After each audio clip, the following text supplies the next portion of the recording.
Hai guys. Nah, ketemu kita di hari terakhir. Hari dimana gua keluar daripada galeri. Nah, di sini pertama sekali gua tuh ingin mengucapkan terima kasih kepada semua netizen. Nah, terutama yang telah memberi support gua selama ini dari Instagram, YouTube gua, dan juga TikTok, Facebook, semuanya. Dan telah tak henti-hentinya memberikan dukungan, semangat, doa. Nah, anyway, dan keluarga gue juga. Dan terima kasih telah memberi dukungan dan semangat kepada gue sendiri. Dan hari ini bagi gue ada dua peristiwa yang terjadi. Dan satu perkara yang sangat menyenangkan dan satu perkara yang sangat menyedihkan. Nah, perkara yang paling menyenangkan adalah hari ini gua tuh tidak akan bersaing dengan kedua orang anak-anak gua, Jesslyn dan Nadia. Dan jika aku meregut satu impian diorang mengalahkan Jesslyn atau Nadia, pasti mereka itu lebih sedih daripada gua hari ini. Dan gue yakin ini adalah satu perjalanan takdir yang telah ditetapkan untuk gue sendiri. Dan sebagai seorang manusia, gue tuh percaya kepada takdir. Sebagaimana perjalanan gue daripada awal galeri sampai hari ini. Dan yang paling menyedihkan ya, setelah berjuang, akhirnya gue kalah di top 3. Anyway, tidak terlalu menyedihkan kan. Well, at least I got something, you know?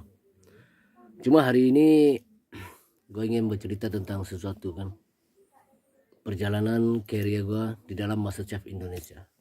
Nah, ini mungkin bisa menjadi satu inspirasi kepada sesiapapun yang ingin menjadi salah seorang peserta di MasterChef Indonesia.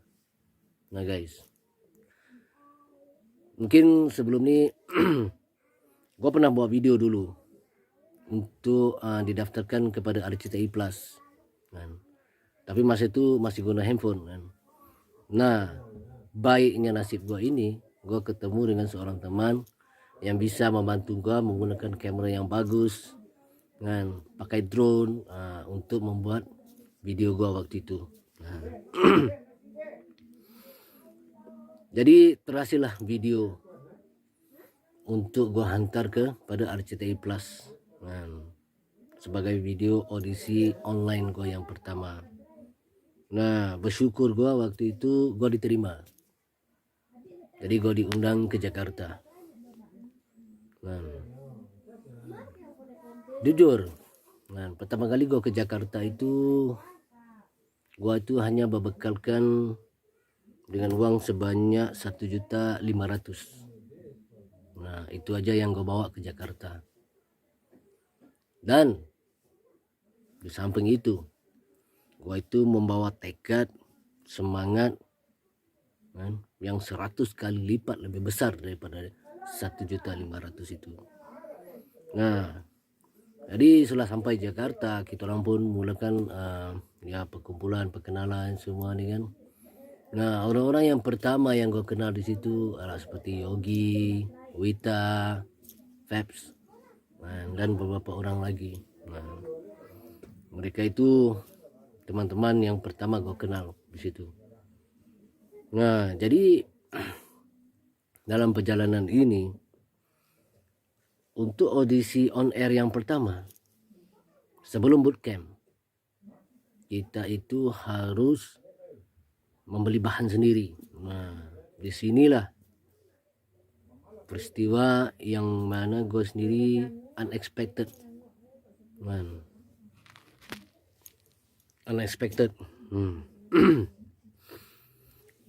Jadi waktu itu gue pingin sangat belanja ke mall, supaya gue tuh dapat berbelanja dengan murah. sebab budget gue cuma ada 1.500.000 kan. Nah jadi waktu itu nggak bisa kan, semua orang belanja di mall, sedangkan gue ingin ke pasar tradisional. Nah yang bisa gue tawar menawar ini semua kan, gue rasa yakin budget 500 gue bisa dapat makanan yang enak. Nah tapi akibatnya waktu itu nggak bisa kan, pandemi. Jadi kita tuh harus belanja di mall yang steril, yang mempunyai protokol keamanan, protokol kesehatan. Nah jadi pertama kali gue pergi ke situ, gue lihat barang-barang tuh semua mahal-mahal gila. Waduh, wah kepikiran gimana gue mau beli bahan-bahan ini ya, sedangkan uang gue sebanyak itu aja. Jadi beruntungnya gue waktu itu, teman-teman gue yang lain yang audisi on air itu, gue tuh dapat slot yang terakhir. Nah jadi sebagai slot yang terakhir pasti banyak bahan-bahan yang lebih kan, yang ekstra yang dipakai oleh teman-teman gue nih yang berlebihan. Nah jadi banyak yang tinggal. Jadi gue memanfaatkan kesempatan itu menggunakan bahan-bahan yang berlebih-lebih tadi untuk menjadikan satu hidangan. Nah jadi bebek itu gue dapat daripada Victor. Nah Victor udah beli seekor bebek, nah dan dia pakai breast saja, jadi tinggal dia punya leg. Jadi gue gunakan leg dia kan. Nah gue ada santan daripada Brian, daripada bahan-bahan Indonesia, bumbu-bumbu Indonesia daripada Olive, Vita. Nah banyak lagi yang telah menolong gue. Dan waktu itu gue itu cuma membeli daun ginseng, dan daun ginseng itu harganya 2.500. Nah gue rasa senang banget kan, wah bagus nih, jadi gue nggak perlu berbelanja dengan banyak, dengan mahal, dan gue cuma perlu belanja 2.500. Dan nah datanglah gue ke audisi on air yang pertama. Gue masak dengan bahan-bahan yang seadanya. Nah karena gue buat pergedel waktu itu, jadi telur nggak ada yang pakai telur waktu itu kan. Jadi di hotel kita tuh kan ada breakfast. Nah jadi gue itu memanfaatkan, gue minta kepada pihak hotel supaya memberikan gue itu telur, menggantikan breakfast gue itu dengan telur mentah 3 biji. Nah jadi disitulah gue pakai telur itu untuk pergedel gue. Nah, jadi terhasillah satu hidangan bebek dengan gulai bersama pergedel. Nah itu yang pertama sekali.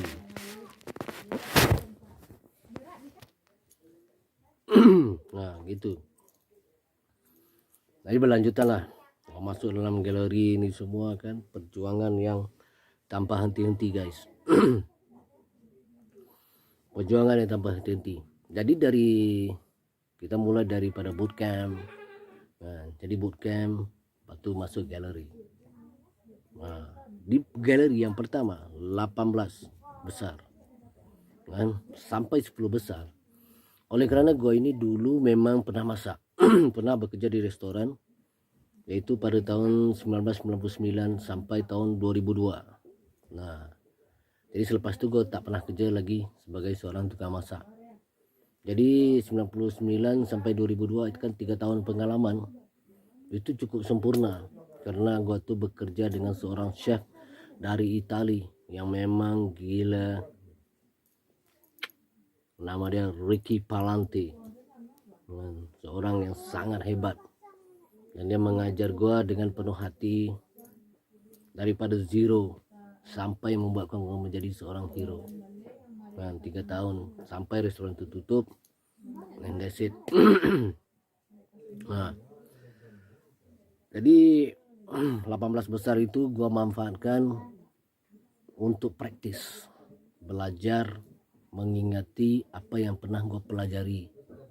Dan yang pernah gue pelajari 18 tahun dulu, untuk refresh itu. Nah pada gue nggak, memang waktu gue datang ke Jakarta ini gue memang nggak ada bawa buku satu pun. Dan memang gue nggak ada buku resep apapun gue nggak ada kan. Jadi gue tuh try to remember apa yang telah gua belajar selama ini. Nah, terutama di challenge 1. Nah, challenge 2 itu gua main aman aja. Challenge 1 next pasti gua belajar lagi. Gua buat yang aneh-aneh aja kan semua. Lepas itu challenge 2 baru gua buat perfect. Nah, begitu juga challenge seterusnya sampailah top 10. Jadi di top 10 gua rasa gua punya skill, gua punya knowledge, gua punya taste sudah meningkat. Nah, jadi di situ strategi itu bermula. Nah, jadi di samping itu gua buat strategi ini, gua tuh menganalisa juga teman-teman gua ini di mana kekuatan mereka semua. Nah, di mana kekuatan mereka semua. Jadi gua udah tahu nih, diorang nih apa kelebihannya, dia ini apa kelebihannya nih, masing-masing tuh gua udah tahu. Nah, jadi pokoknya yang paling penting gua tuh tidak pernah underestimate mereka. Nah, cuma gua mengetahui kekuatan mereka. Nah, jadi setiap kali galeri gua tuh memikirkan gimana gua tuh bisa bersaing dengan mereka. Nah, challenge 1 gua betul berusaha tuh. Challenge 2 apalagi. Nah, tanpa diduga-duga waktu di top 7, top 8, nah, gua punya touch dalam masakan tuh kembali. Man, gua betul-betul bahagia waktu itu. Apapun yang gua masak, apapun yang gua buat, pasti rasa dia enak. Nah, pasal sentuhan itu telah kembali tuh. Itu is the best thing happen to me. Baik guys. Nah, kesimpulannya, gua rasa memenangkan 8 challenge secara turut-turut, 8 challenge, 8 kali, 5 kali, 6 kali straight, savage, legendaris, semua gua sikat. Tapi itu bagi gua satu pencapaian yang terbaik dalam hidup gua. Walaupun gua tidak memenangi MasterChef Indonesia dan berada di grand final, I think that's fine. Nah, because di top 10 ke bawah, top 10 sampailah top 3, gua tuh tidak pernah fail dalam apapun yang gua masak. Paling-paling rasa dia kurang atau ini aja. Dan gua rasa itu sangat penting. Dan begitu juga kepada kalian semua. Bagi yang benar-benar ingin berada dalam MasterChef, ingin bersaing dalam MasterChef, kalian tuh ada mind, harus ada mind yang bersih dong. Jiwa yang bersih, mind yang bersih. Nah, sentiasa memikirkan what's next, apa yang seterusnya. When you need to know the game, kalian harus tahu Chef Juna itu gimana, Chef Arnold itu gimana, Chef Renata itu gimana. Nah, kita tidak perlu mempelajari siapa mereka itu, tapi you need to go with the flow. Tengok keadaan mereka, mood diorang ini hari gimana, baik atau tidak. Kita harus paham. Sebagai manusia kita harus paham itu. Nah, jadi gimana keras menyumbang Chef Juna itu, tapi when you understand, kamu paham dia gitu, tidak ada yang bisa salah, no.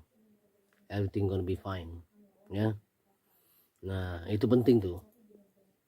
Nah, jadi begitu juga dengan masakan. Gua itu daripada top 18 sampai top 7 tidak pernah membaca satu buku pun.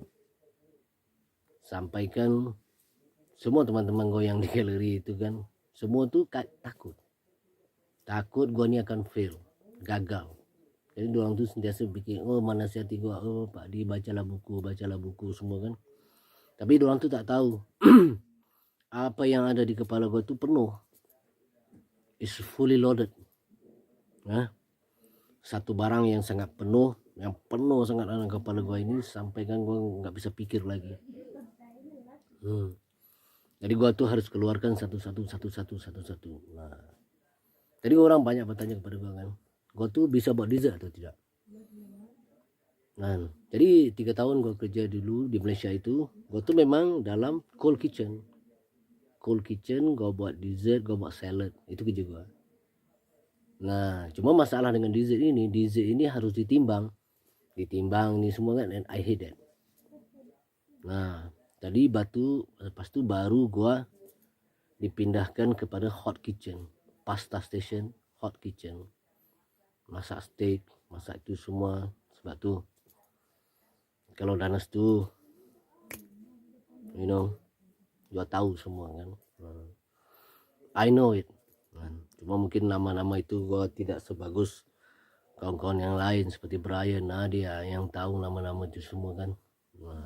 Diorang belajar, tapi gua tak pernah belajar dalam culinary arts. Tapi gua cuma ada experience aja. Itu aja yang membedakan gua dengan mereka. Dan yang paling penting kita tuh always need to have positive mind, berpikiran positif dan attitude positif.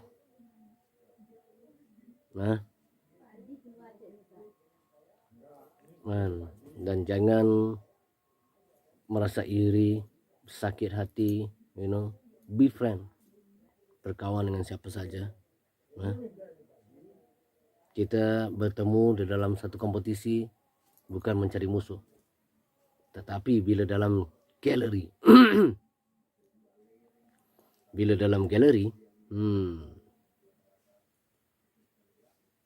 you have to be fighter.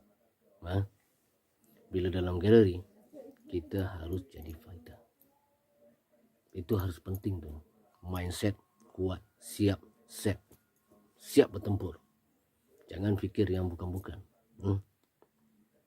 Oh, jangan pikir akan mengalahkan dia ni. Oh, ini aku bisa kalahkan. No. Dalam galeri, mind harus clear. Bila kata, guys, are you ready to cook?